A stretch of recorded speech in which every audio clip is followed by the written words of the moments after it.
So, yesterday, some of you were in my talk yesterday. I talked about the situation in Gaza and how one of the problems of the Muslim Ummah today is that we're sort of trapped in this really problematic system of nation states that actually prevents us Muslims from cooperating with each other and prolongs the indefinite suffering and oppression of weak members of our Muslim Ummah.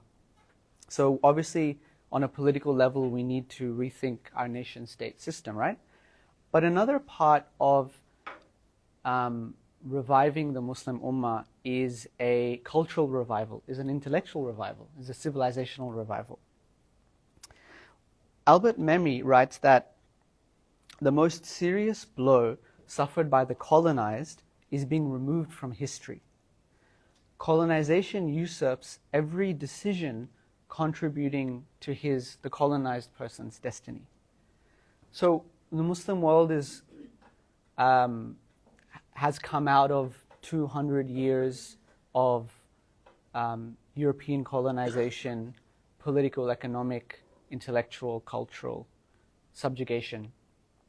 And one of the effects of that subjugation is that as a whole, the Muslim world is a bit like detached from its Islamic heritage. There are like Muslims before colonization and there are Muslims now like after colonization. And we kind of think in different ways. And one of the things we can do to decolonize, right, is to reconnect to language. It's not enough to revive the Ummah, right? It's not enough that we all start praying more, although we all need to start praying more. It's not enough that Muslims get into positions of high power, although Muslims should be getting into positions of high power and influence.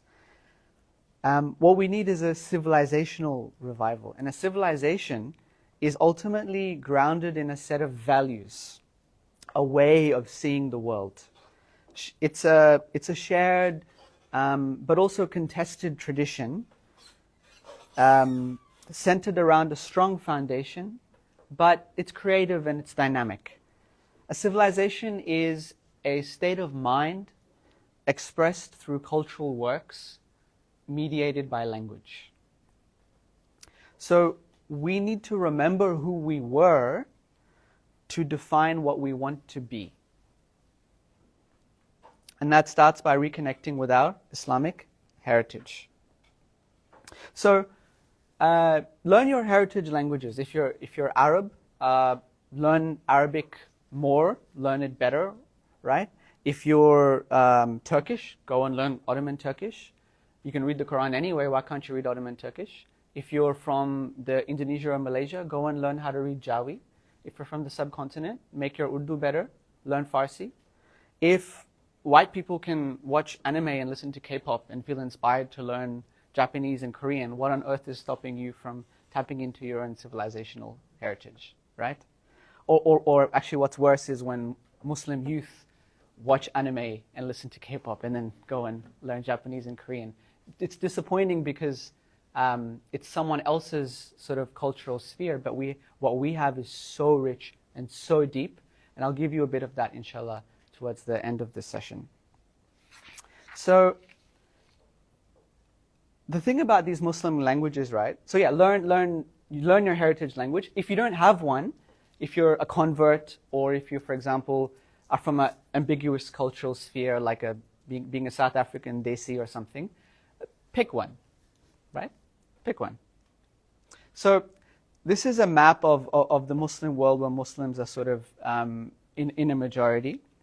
It's not a political map, but it's sort of like a cultural, civilizational map, let's say.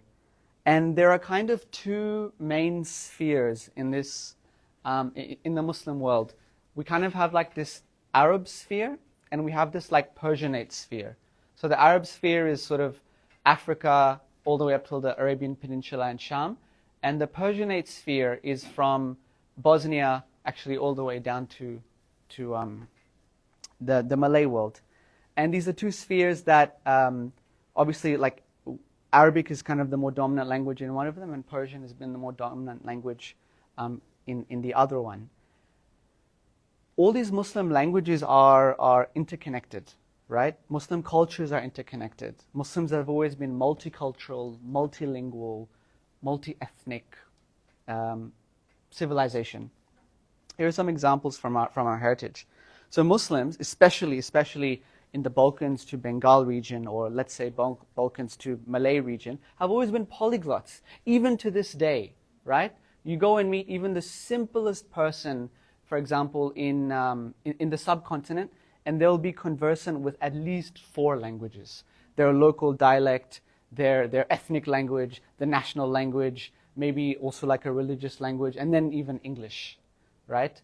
So an example perhaps could be my mother. So she has her local dialect of it's a language called Saraiki, and then she knows Punjabi, and then she knows Urdu, and then she knows English, and then she went and learnt Arabic grammar. So Muslims have always been polyglots, and it's not necessarily about being super educated. Even the simplest, or the most ordinary of Muslims have been proficient in multiple languages and multiple cultural spheres. If we look at our Muslim history, the important codifiers of Arabic grammar in the early period of Islam were Persian.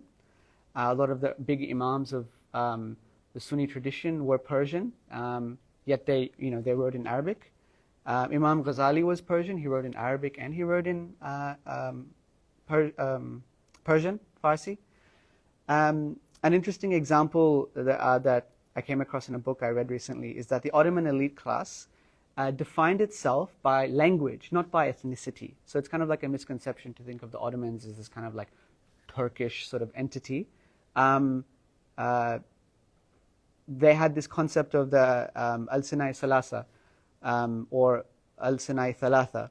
The 3 languages of Persian, Arabic, and Ottoman were what defined a cultivated Ottoman noble person. The Mughal elite did much the same.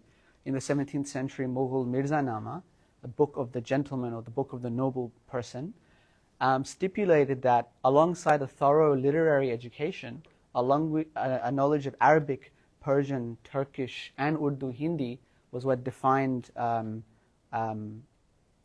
civility. And again, this is not just an elite phenomenon. Consider how multilingual Qawwali, which is Sufi music from the subcontinent, is. You listen to a Qawwali and you'll hear Persian and Arabic and Punjabi and Saraiki and Hindi and Urdu, sometimes like all at the same time, one after the other. And it's the most bewildering multilingual experience, and it's wonderful. So I'll tell you a bit about my story with language. So I didn't grow up speaking Urdu. I grew up, English is like my first language, I guess. Yes. I sort of always felt this loss, this disconnection from being able to speak Urdu. I was always interested in academia and like learning about Muslim history and politics. So I knew that if I wanted to study Muslim history, I needed to know language. What I did was I went to Jordan and I learned Arabic. So these are 2 pictures in Jordan. That's me giving like a TED talk at my school. And these are some of my classmates, my flatmates, in Jordan. What was really interesting was English is a global language, basically, right? Everyone uses English as their first or second language. But English is not the global language by virtue of its, beauty or eloquence. In fact, it's not the most harmonious language. It's a global language by virtue of a history of, domination of European powers, specifically Britain. What happened when I went to Jordan was that, so there's me. This man in the middle was a Pakistani Norwegian. The one behind him was from Singapore, Malay Singaporean, and this one was Turkish. And so we were all living together, and the one who's Turkish spoke no English. So we had to speak in Arabic. Like we had to speak in Arabic for everything. Because what would happen is we would speak Arabic in school, and then we would leave the school and then switch back to English because you're tired and you don't want to speak in, Arabic, it's so cognitively draining, especially when you're at that learning stage. But Tariq would rock up and, you know, we had to speak in Arabic. And it was just this brilliant experience because for me it kind of broke these mental chains in me that are instilled in you, that tell you like English is kind of like this default language of science and world communication. But when I was talking Arabic with all these Muslims from all over the world, it felt like our own little decolonization project.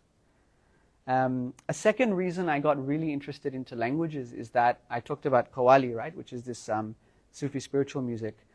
I found in Qawwali and in the poetry behind it a very, very deep and psychologically mature expression of Islam that I think in a way made me like a true believer, because before, growing up, I was connected to Islam on an intellectual level, and I was connected to Islam in like a communal level.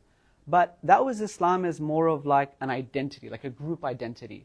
But when I found the deep depth of our spiritual tradition through Qawwali or through, you know, Sufi spiritual music or the poetry, it became not just a intellectual or a group identity thing, but it became something far more deeper and profound and solid, I think.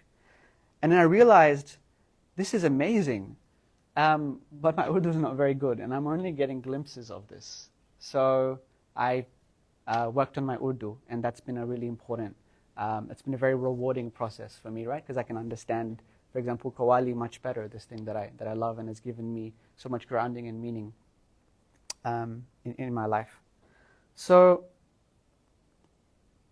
what happened was that when I came back from Jordan, people started saying, so you've learned Arabic? I said, yes.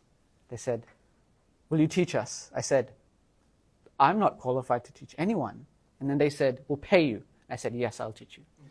Definitely, I'll do it. I'm ready. Tomorrow we'll start.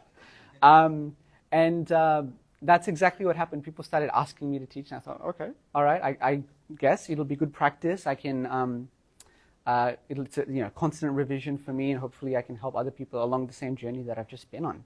So what I did was I ended up starting this kind of teaching business or teaching service called Ehyā, inspired by Imam Ghazali's Ihya Ulumuddin, right? Ihya means revival in Arabic. And the idea behind Ihya, I frame it as something decolonial. What does that mean? When I teach language, or when I like to talk about Muslim languages, I stress the very fluid borders of Urdu and Arabic and Farsi, rather than emphasizing their discrete nature.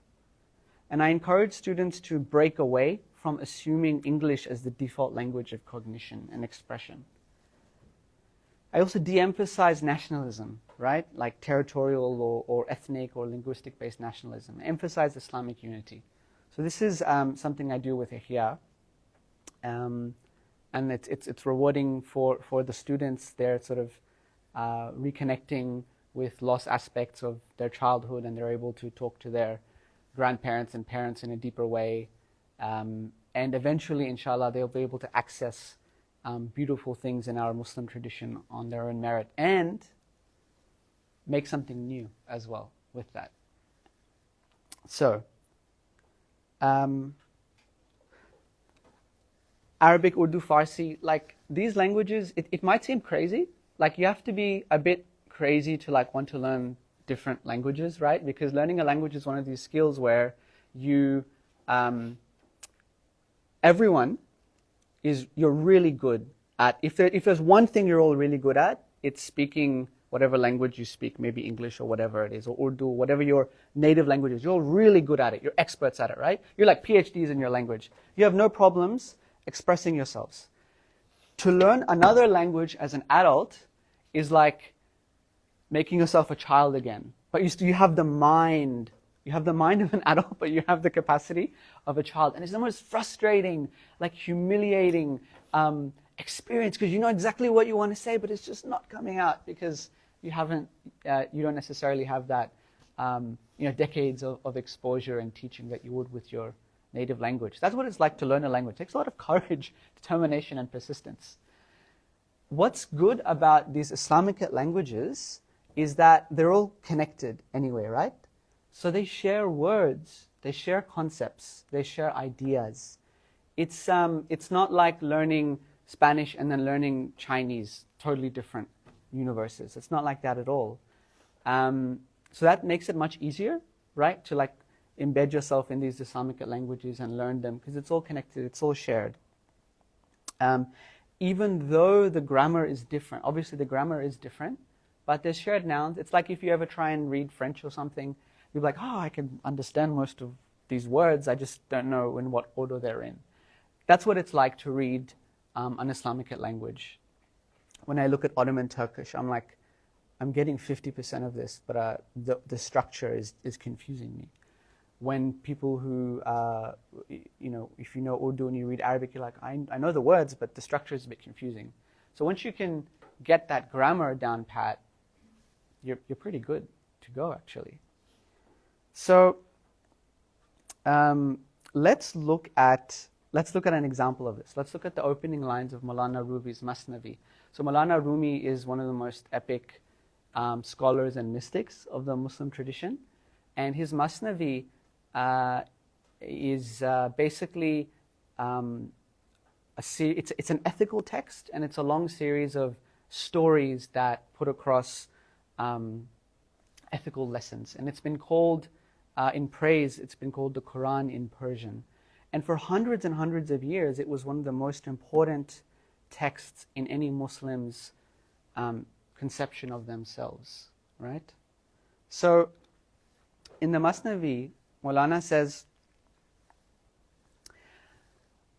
Bishnu in ne chun shikayat mi kunad, az judai ha hikayat mi kunad, kaznistan tamara babarida and, dar nafiram mard o zan nalida and, sina khwaham sharha az firak, ta bagoyim sharh dard ishtiyak.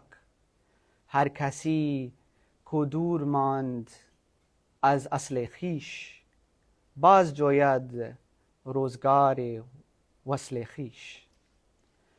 Come, listen to the reed flute, how it complains, lamenting its banishment from its home.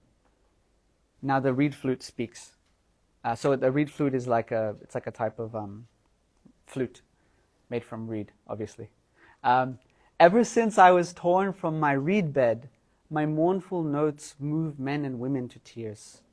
I burst my chest, giving vent to this separation, to express the pangs of yearning for home.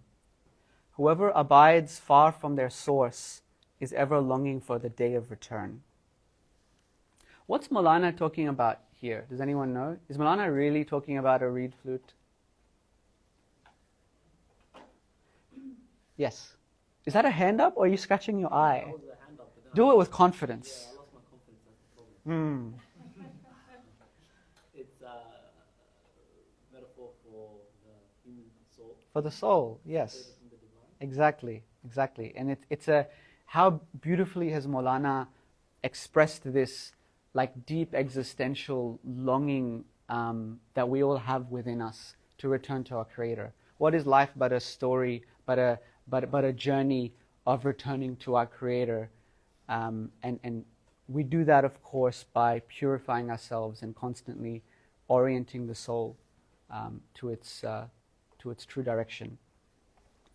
If you speak Arabic and only Arabic, you will be able to recognize the words in green, right? Shikayat, hikayat, even though the pronunciation or the form of the word is a bit different. For example, in Arabic it would be shikaya or hikaya, and then it becomes like farsified, shikayat, hikayat. Nafir, sharha, firak, sharh, ishtiyak, asal, wasal. These are all words that if you know Arabic, and just Arabic, you can pick out. If you know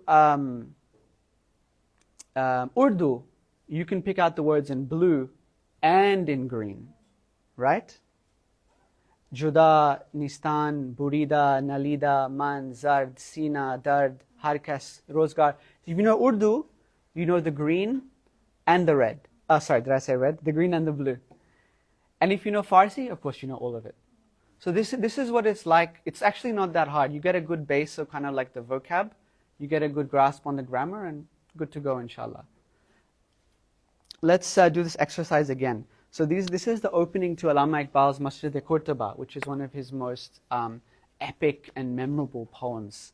And the scholar Ahmed Javed says that these verses should be considered some of the greatest in Urdu literature.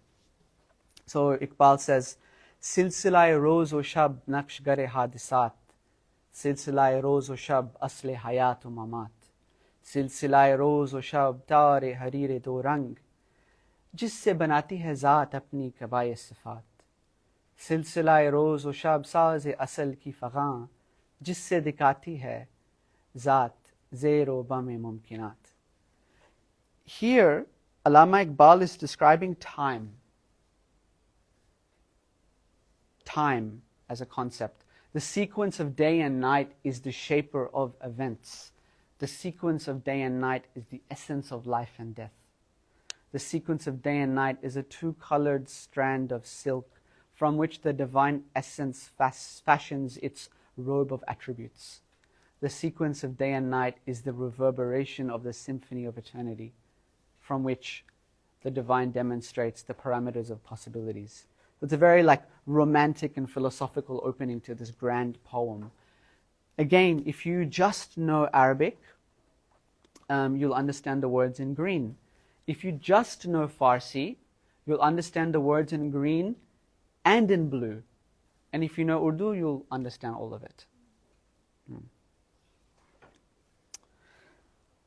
Look at the value, right, of being plugged into our Islamic tradition and getting exposure to this incredible wealth of intellectual and moral and spiritual and aesthetic resource.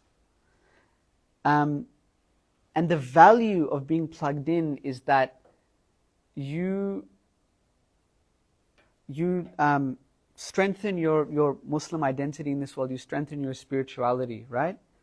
And when your skill gets good enough, you don't need to rely on middling translations like mine, which can really only ever give you a peek into the power of a text, especially one that's more figurative and aesthetic in nature. The relationship between Islam and culture, right? I'm going to make a different point now. Has been described like a river with rocks underneath. Islam itself is this clear liquid that purifies everything it touches. But it doesn't have any color or taste of its own. It's the rock, right? It's the riverbed, it's the plants on the side that give this river its character and its flavor and its distinctiveness, its uniqueness. Historically speaking, wherever Islam has gone, it has encouraged beautiful civilisational and cultural synthesis. Islam and culture are both at the same time separate and inseparable. And I think it was Abdul Hakim Murad that said, culture deepens Islam. Now, we live in incredibly confused and confusing times, right? Where very basic conceptions of the human being and what it means to be a human are under question. The idea of gender, the idea of basic social constructions are now a matter of debate, which is unprecedented in human history. It's a very destabilizing and destabilized time. It's a world where notions of right and wrong and good and bad and ugly and beautiful have become almost flipped. Or these categories have even lost their meaning. And our modern world sort of marches proudly ahead on this tune of progress, but it doesn't really know where it's going. And it's denied the power of a nafs, right? The subversive power of the nafs that